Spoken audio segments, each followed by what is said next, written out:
Hello, Eridos again.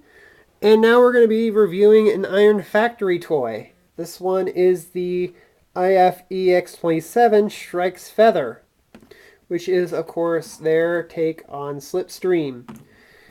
Slipstream, how have you not been able to get a decent retail toy? I have no idea.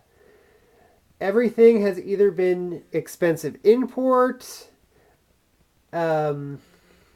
convention or collectors club exclusive, and then there's the most recent toy, which we will get into eventually. Now then, packaging is really nice, just like when I reviewed Wing Saber, all the little poses she can go into. So let's just get that out of the way. And while she's in vehicle mode, well, I'll do the review of the vehicle mode before I bring out the last piece. And you can see, nice colors, nice detail, some nice silver here and on the wings. You can see her null rays and her robot mode underneath. She has nice little landing gear right there and right there. And she has her nice silver null rays. And then, of course, there's the thrusters. And in vehicle mode, she comes with an additional piece. This is obviously meant for a flight stand. So there's two holes right there. You just slip it right there, just peg it in, and it's ready for a flight stand, which I don't have yet. I'm trying to get a flight stand for a long time now, but a whole lot of places carry them, especially after Toys R Us went under. So, yeah.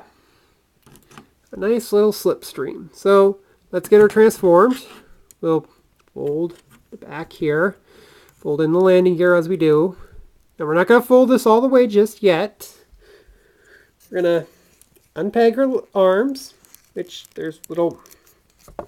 Hang on. Little slot there and a little tab in the wing. So we're going to unpeg those. A little tight. So, yeah, I only just got this today, so her joints are nice and tight still. And I'm trying to do this from behind a camera, so you'll excuse me if I have to readjust. So next we're going to unpeg the wings, which are on a ball joint here, and there's a little peg here and a little hole there. I'm almost afraid they're going to break, but I keep looking at those little pegs, and they're actually pretty short. So I'm surprised they actually lock in as good as they do.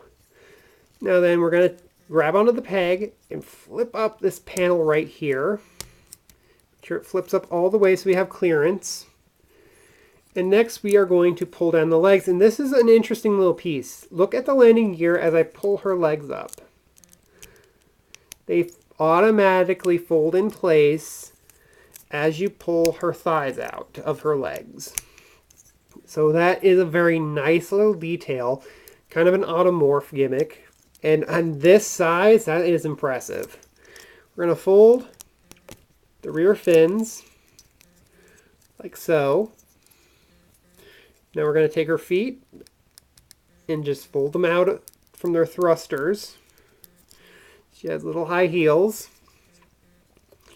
We're going to flip the wings up into the standard seeker position.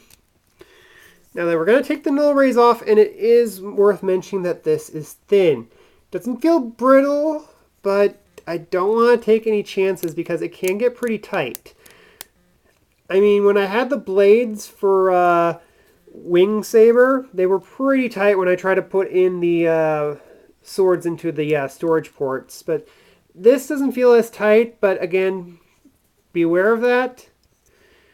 Now then, we're going to just put these to the side while we finish transforming. And as you saw when I was doing this wing, we're going to fold this top piece down. It's a double hinge, so it's just going to go right down. And we're going to fold the butt plate, sorry, there's no other way to say it, back in place. There's a slot here and a tab there. So it just clicks in place there. Fold the cockpit all the way back, and we are going to rotate the head around. And then finally, we're going to take the null rays, and now we're going to take the ones from the wings and put them on the opposite arms. Make sure the peg is pointing back to the body. And just peg them in like so. And we are done. Just going to fiddle with the wings a little, and we have our not Slipstream. And I have to say, it is a very nice looking Slipstream. I'm just getting closer here. Excuse me while I fiddle with the camera. I'm trying to get a nice close-up shot. Okay. It should be nice and close. Now we can see nice silver intakes in her chest. Nice faux cockpit. And all that detail carried over nicely. You even see her silver thighs and her silver hands. And for articulation, the shoulders are on a ball joint. However, the way the shoulder is molded, it does hinder the articulation a little. The elbows are ball jointed. The head's also ball jointed, but it is a little limited. There is some upward movement. There's nothing at the waist, but then again, what do you expect from something this small? Hips are ball jointed. There is a nice little knee bend there. Her thighs aren't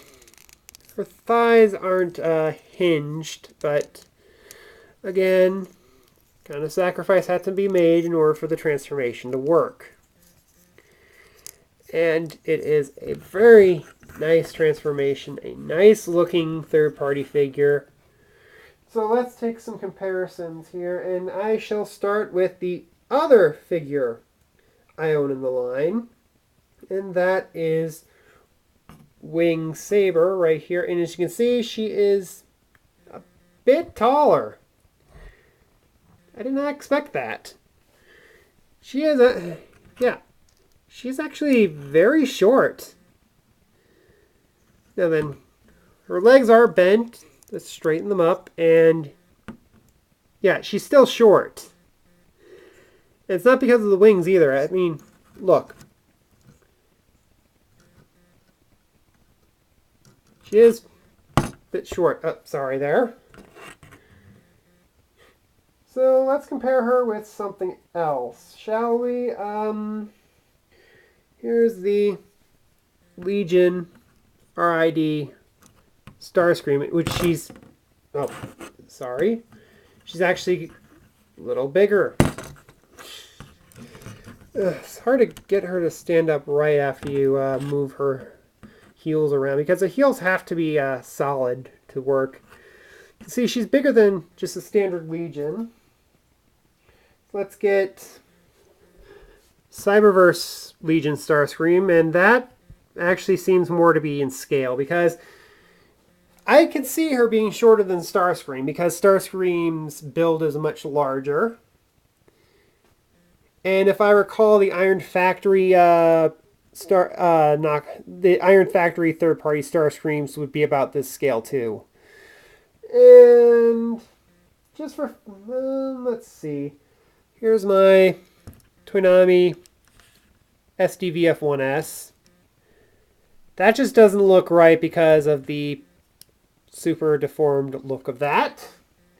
And finally, we're going to go to the only other Slipstream I actually own. The Creo Slipstream.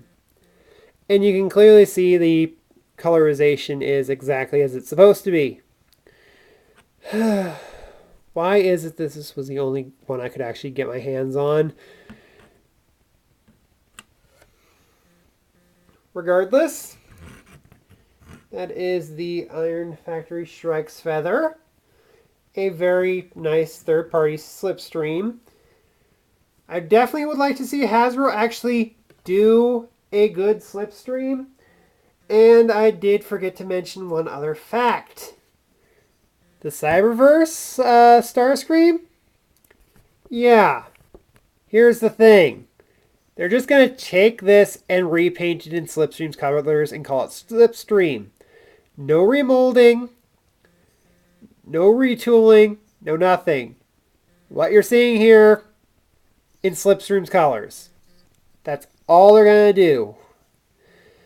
I really hope they do Warrior class at least, because at least the Wave 2 stuff looks like it might be slightly better.